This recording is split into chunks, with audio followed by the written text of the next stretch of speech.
Attention, cette vidéo est destinée aux gens qui n'ont jamais ou presque jamais utilisé une distribution et qui ont envie de sérieusement passer un cap.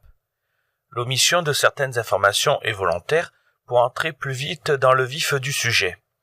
Un gros paquet de vidéos expliquant ce qu'est Linux circule déjà depuis longtemps sur YouTube. Perdre du temps dans des détails techniques serait inutile. Bonne vidéo!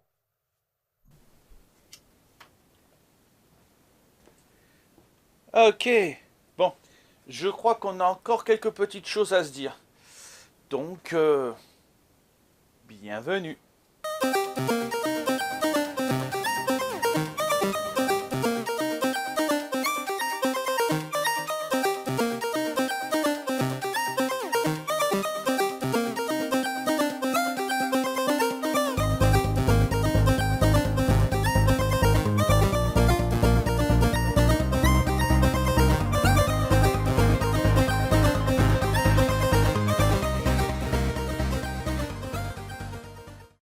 Mise au point technique.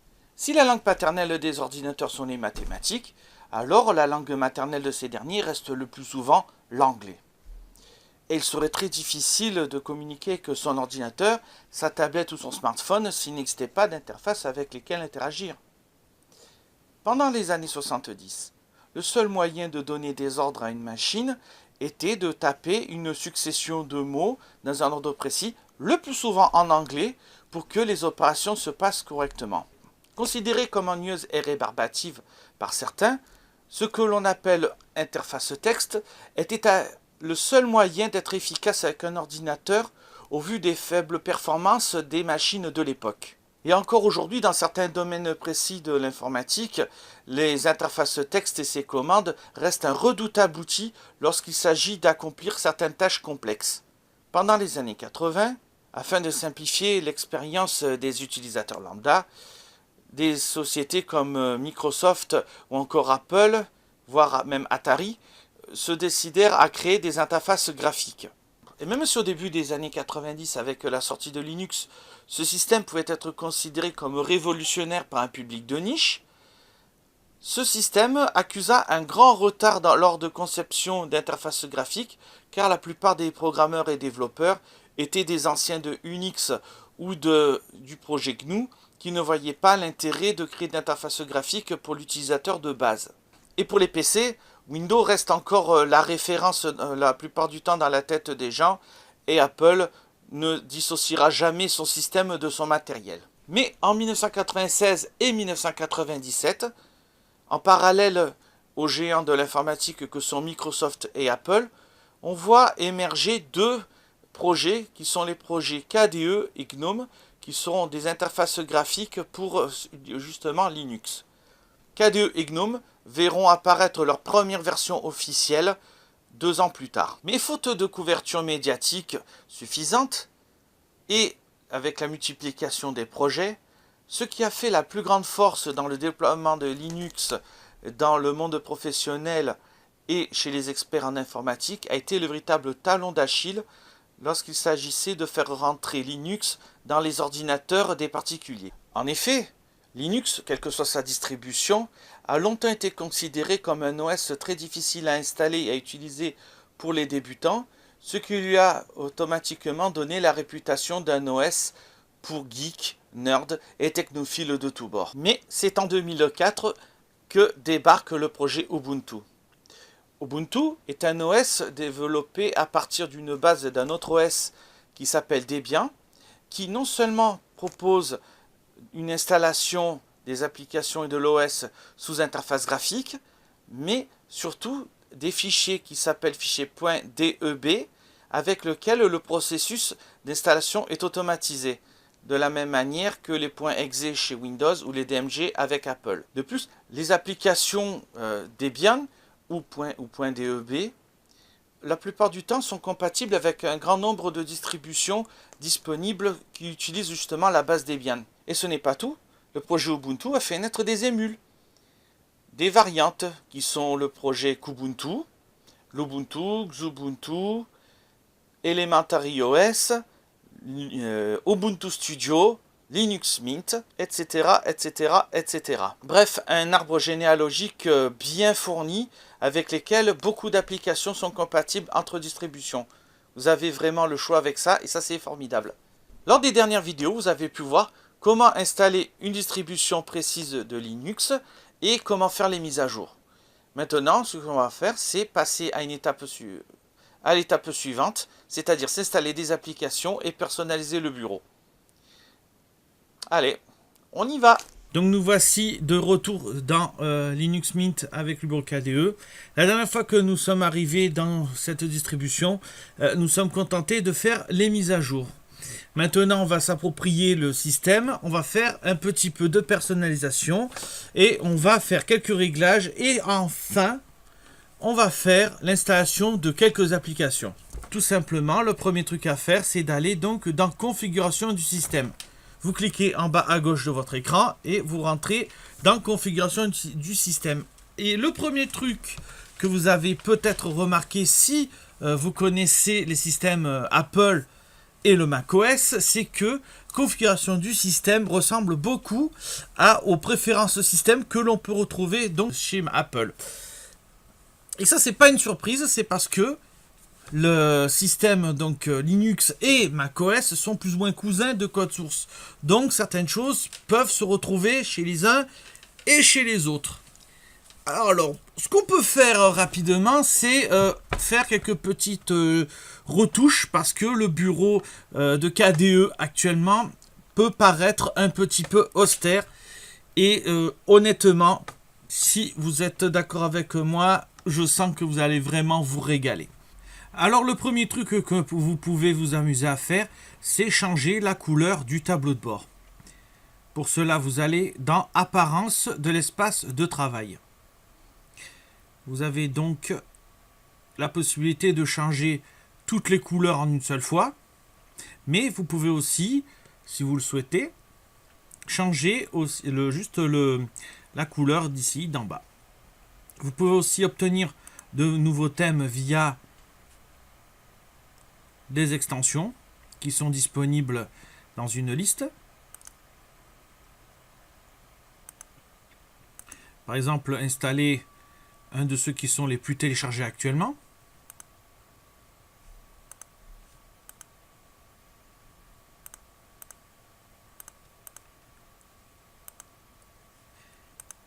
Et vous voyez que le thème a changé. Vous pouvez aussi changer le pointeur de la souris. Vous pouvez aussi récupérer des thèmes préétablis de pointeurs de souris déjà disponibles et l'appliquer. Un truc aussi sympathique, c'est rajouter une petite animation pendant le chargement du bureau. Vous pouvez surtout, un truc vraiment bien, c'est changer toutes les couleurs du fond, des éléments sélectionnés, des couleurs de police. Vous pouvez facilement l'avoir avec un thème de couleur.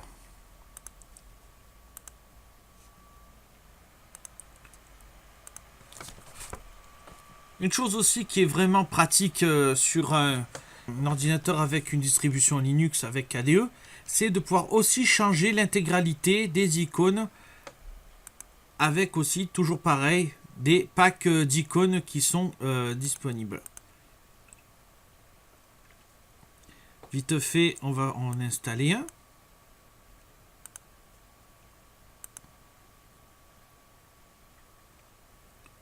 Et voilà ce qu'il se passe quand on applique un thème. Joli, non? Vous pouvez aussi gérer les polices de caractères, c'est-à-dire avec quelle écriture les éléments vont être affichés. Et un truc aussi sympathique, vraiment cool, c'est de pouvoir changer aussi le haut des fenêtres. Vous avez des thèmes qui sont bien. Un en particulier que vous pouvez facilement obtenir,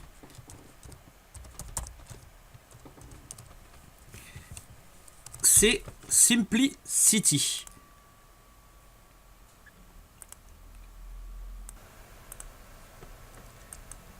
Pour aller plus loin donc, dans la personnalisation du bureau, vous pouvez aussi changer le fond d'écran, le papier peint. Pour cela, vous faites un petit clic droit sur le bureau et vous cliquez sur configurer le bureau. Et voyez qu'un grand nombre de fonds d'écran est désormais disponible. Donc vous pouvez en choisir un au hasard. Magnifique. Mais vous pouvez aussi gérer le bureau d'une autre façon en changeant sa disposition avec ce que l'on appelle la vue de dossier. Donc pour cela, vous cliquez sur disposition et sur vue de dossier.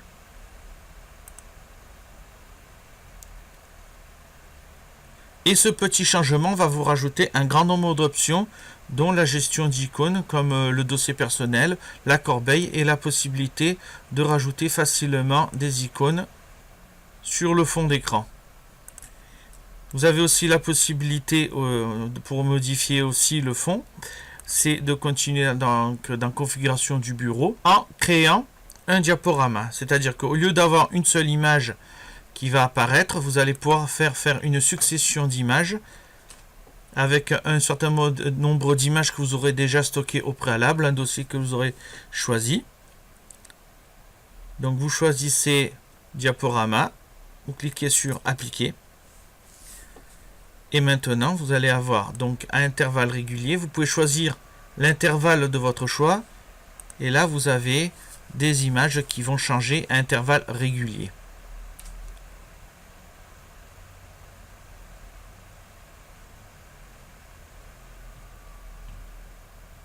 Bon, maintenant, il est temps de compléter l'installation de cette distribution avec quelques applications.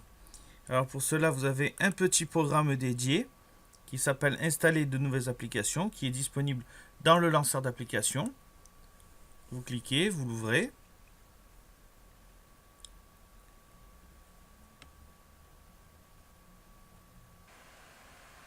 Et là, vous vous apercevez que déjà plusieurs applications sont disponibles en suggestion. Par exemple, Audacity, Dropbox, Inkscape, Filzilla, qui sont des applications qui vont en fait à un moment être nécessaires parce que quel que soit le système d'exploitation que vous avez dans votre ordinateur, soit Windows, que vous ayez un ordinateur avec Mac, ou que vous ayez un ordinateur sous Linux, à un moment donné, vous allez être obligé de rajouter des programmes parce que votre utilisation de l'ordinateur va évoluer. Par exemple, si vous avez besoin de repartitionner votre disque dur, vous avez Gparted qui est un excellent outil pour cet usage. Dropbox pour la synchronisation de vos photos si vous avez déjà un compte pour ce cloud. Audacity pour le montage audio. Là donc maintenant on va installer une application. On va aller par exemple installer Filzilla, admettons. Pour cela vous cliquez sur le shell en question que vous avez besoin. Au besoin vous pouvez valider certains paquets complémentaires. Vous donnez votre mot de passe et vous cliquez sur OK et l'installation se fait de manière complètement automatique.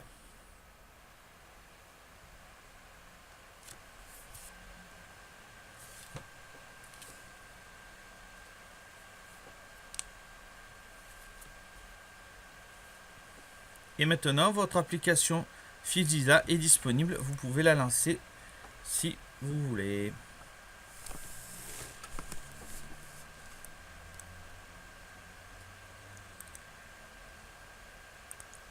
Et donc, vous pouvez commencer comme ça, installer au hasard, par exemple, Audacity.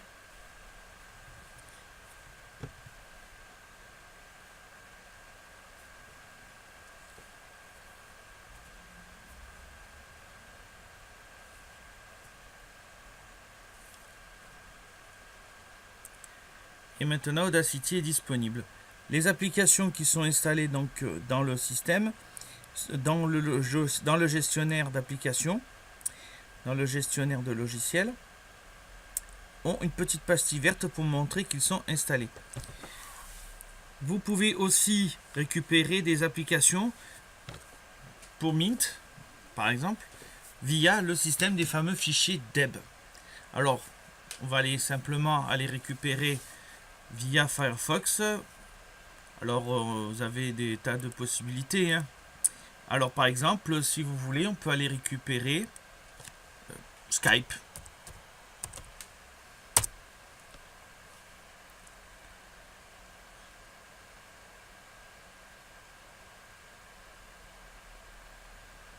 Skype qui est disponible via directement son site officiel. Et vous allez pouvoir donc récupérer la version spécifique pour votre système d'exploitation. En l'occurrence, vous pouvez récupérer le fameux fichier Linux Deb. Et là, vous avez deux possibilités. Soit enregistrer le fichier dans votre ordinateur, soit l'ouvrir directement pour faire son installation. Là, en fait, dans cet exemple, on va simplement le récupérer dans l'ordinateur.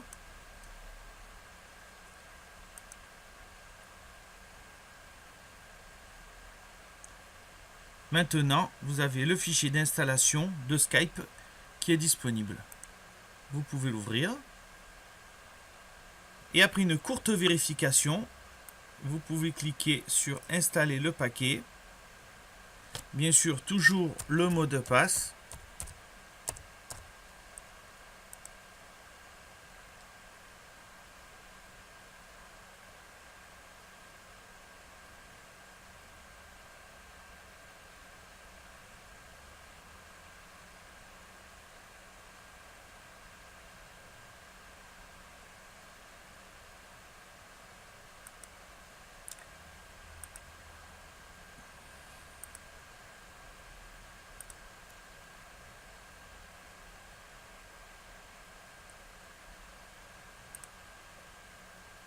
Skype est désormais disponible pour votre distribution.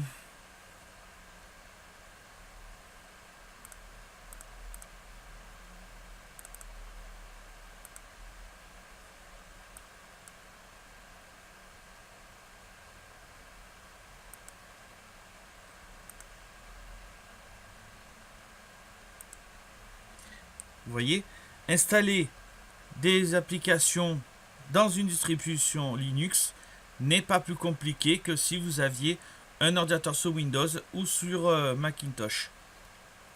Maintenant, je vais pouvoir vous laisser. Si vous avez aimé la vidéo, n'hésitez pas à liker, partager, laisser un petit commentaire. Et moi, je vous retrouve très prochainement dans une prochaine vidéo. Allez, plus!